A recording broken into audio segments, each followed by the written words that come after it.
आपल्या सर्वांचं मातोश्रीमध्ये स्वागत आहे, शिवसेनेमध्ये स्वागत आहे।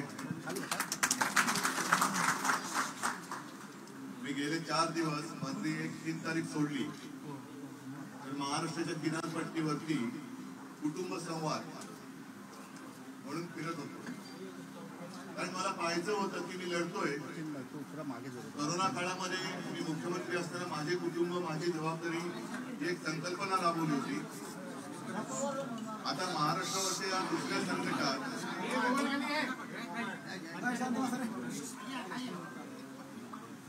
महाराष्ट्रावरती आलेल्या आणि देशावरती आलेल्या दुसऱ्या संकटात माझं कुटुंब माझ्या सोबत आहे की नाही हे मी महाराष्ट्रात फिरून पाहतो आहे। आणि मला खात्री वाटली की साधारणतः गेले काही वर्षांमध्ये तुम्हाला कल्पना आहे की महाराष्ट्राच्या किनारपट्टीवरती 2 चक्रीवादळं आपण आदळली, एक निसर्ग आणि दुसरं चौकते। पण 4 दिवसात मला दिसलं की एक वेगळं भगवं वादळ हे आता दिल्लीच्या तख्तावरती आदळणार आणि हुकुमशाहीची तिरफाड करणार आहे।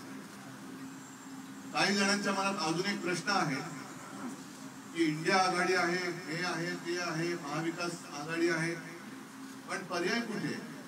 म्हटलं हुकुमशाहीला पर्याय द्यायचा नसतो, हुकुमशाही पहिले उचलून फेकून द्यायची असते। हाच हुकुमशाहीला पहिला पर्याय।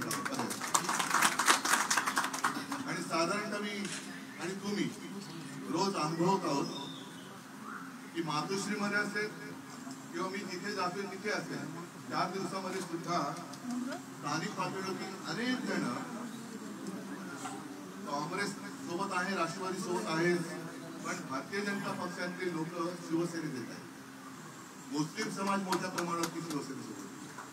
याचं कारण तुम्ही सगळे दिसतंय जे काही संभ्रम निर्माण केला जातोय, संभ्रम निर्माण केला जातो तो खोटा आहे। मन की बात ही मनातल्या गोष्टी वेगळ्या असतात, पण जनती बात आहे ती वेगळी आहे। मन की बात पण जनता ज्या संकटामध्ये आहे, 10 वर्षामध्ये जे काही तुम्ही एक उंगळवाणा कारभार केला म्हणजे भाजपाने, तो आता उघडा पडलेला आहे। अनेक ठिकाणी गावागावामध्ये तुम्हीच सगळेजण मोदी सरकारचा रथ अडवत आहे। मोदी सरकार कारण योजनाच पोचलेली। असं या सगळ्या खोट्या कारभाराला आता संपवण्यासाठी तुम्ही सर्वजण शिवसेनेसोबत आलेला आहात, माझ्यासोबत आलेला आहात। आणि मला खात्री आहे की आपण असं नेहमी जोरात बोलतो की संकट काळामध्ये महाराष्ट्र देशाला दिशा दाखवत आलेला आहे, तर याही संकटामध्ये महाराष्ट्र देशाची दिशा ठरवणार आहे आणि ती दिशा म्हणजे हुकुमशाहीला गाठणे। तुम्ही सगळेजण पैठण मधून आलेला आहात, पंढरपूर मधून आलेला आहात, पण मराठवाडा ही संतांची भूमी आहे आणि या संतांच्या भूमिकेमध्ये गद्दारीला थारा नसतो। मी जसं 2-4 दिवस रायगड मतदारसंघ फिरलो, सिंधुदुर्ग मतदारसंघ फिरलो, तसंच लवकर मी संभाजीनगर मतदारसंघात येणार आहे, जालनामध्ये पण येणार आहे, विदर्भात संपूर्ण महाराष्ट्रामध्ये या तुमच्यासारख्या अनेक कार्यकर्त्यांना भेटण्यासाठी मी येणार आहे, कुटुंबाशी संवाद साधण्यासाठी येणार आहे।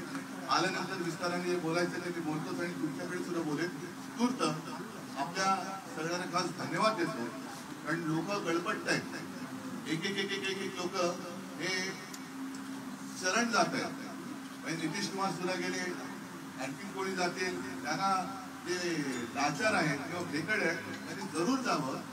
पण आज सुद्धा महाराष्ट्रामध्ये भेकडांपेक्षा मर्द मावळे हे कित्येक पटीने जास्त आहेत। धन्यवाद देतो। जय हिंद, जय महाराष्ट्र। लोकशाही मराठी ऐका, पहा, जागरूक रहा।